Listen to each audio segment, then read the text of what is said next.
Alors, bonjour à tous, heureux de vous retrouver, chers amis, sur YouTube en ce samedi 2 novembre 2024, 13h41 heure du Québec. Merci à ceux qui sont abonnés, ceux qui ne sont pas fait là. Maintenant, merci à ceux qui m'envoient des liens, des messages toujours très pertinents et très appréciés. La santé des Occidentaux, surtout, est à risque depuis très longtemps, depuis peut-être le milieu de l'industrialisation, peut-être un peu avant. On a transformé les modes naturellement de culture avec l'arrivée de fertilisants et d'autres produits aussi, insecticides et d'autres produits aussi. On a introduit aussi les antibiotiques dans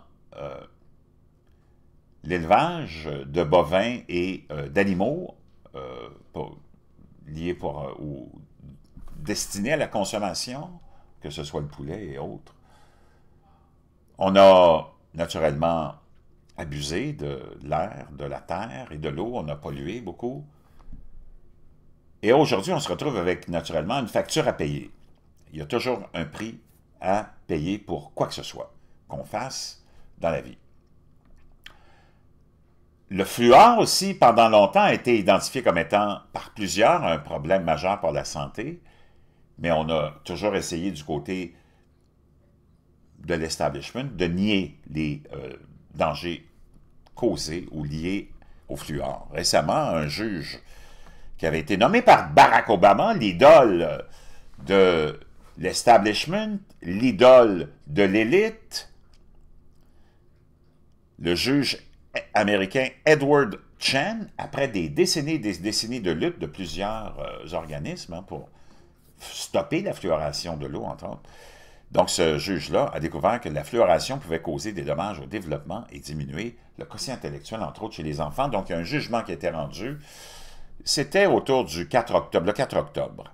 Le juge du district américain, Edward Chen, a averti qu'il n'était pas certain que la quantité de fluor généralement ajoutée à l'eau entraîne une baisse du QI, parce que là, c'est CTV News, hein, on essaie de minimiser ça, mais il dit que c'est vraiment au-delà des normes acceptables et sécuritaires. La littérature scientifique au dossier fourni par ceux qui ont amené ce dossier-là devant les tribunaux depuis plusieurs années.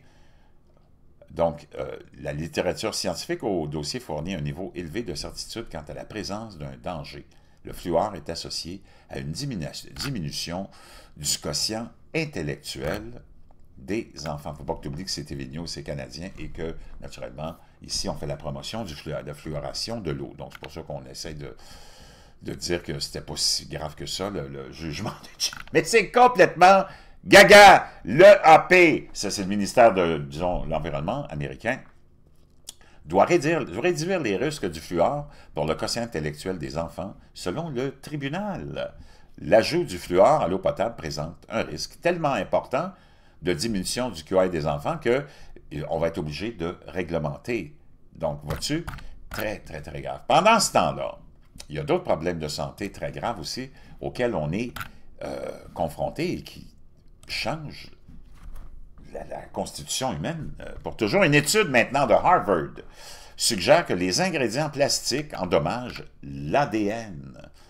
Une étude récente menée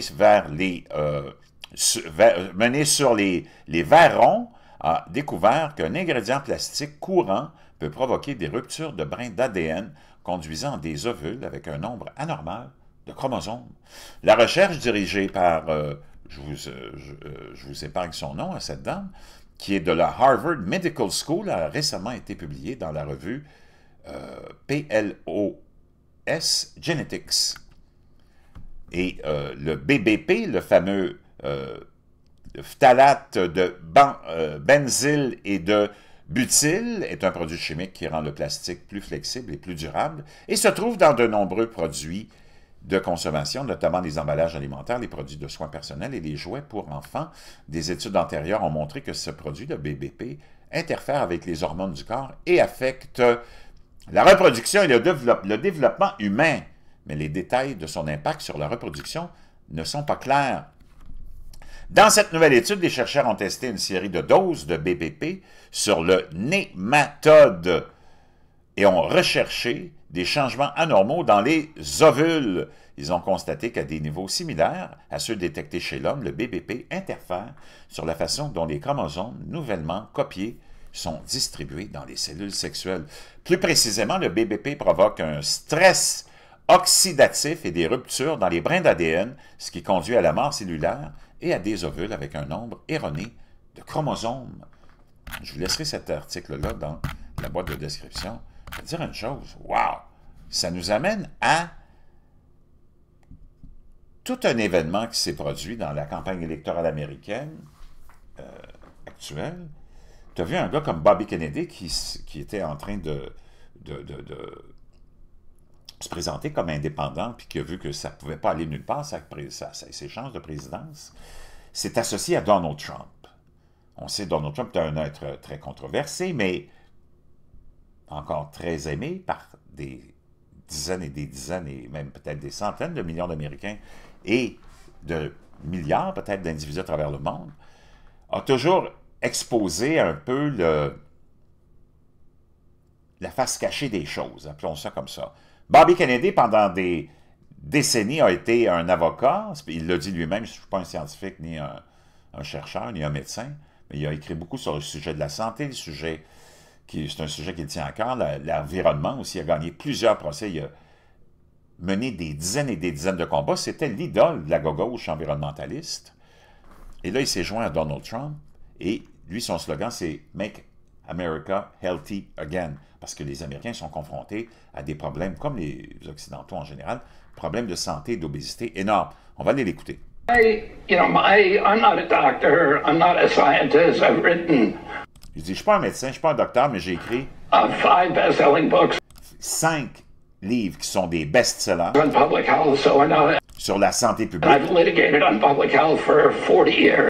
Ça fait 40 ans que je mène un combat pour la santé publique. And won some of the biggest lawsuits in our nation's history on public health issues. C'est moi qui ai aussi initié les plus grandes poursuites sur des questions de santé publique dans les 40 dernières années. My job is to really, what I have an expertise in is addressing corruption. Il dit, moi j'ai de l'expertise dans l'exposition de la corruption. Je ne suis pas un médecin, je ne suis pas un scientifique, mais moi je suis un expert dans l'exposition. Ça, il ne faut pas que tu oublies que c'est le neveu de John F. Kennedy, OK?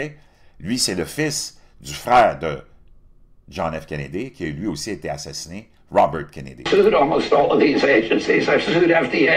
Il dit, j'ai poursuivi le FDA, la Food and Drug Administration, le CDC, Center for Disease Control, hein, celui qui nous a fait tuer pendant la...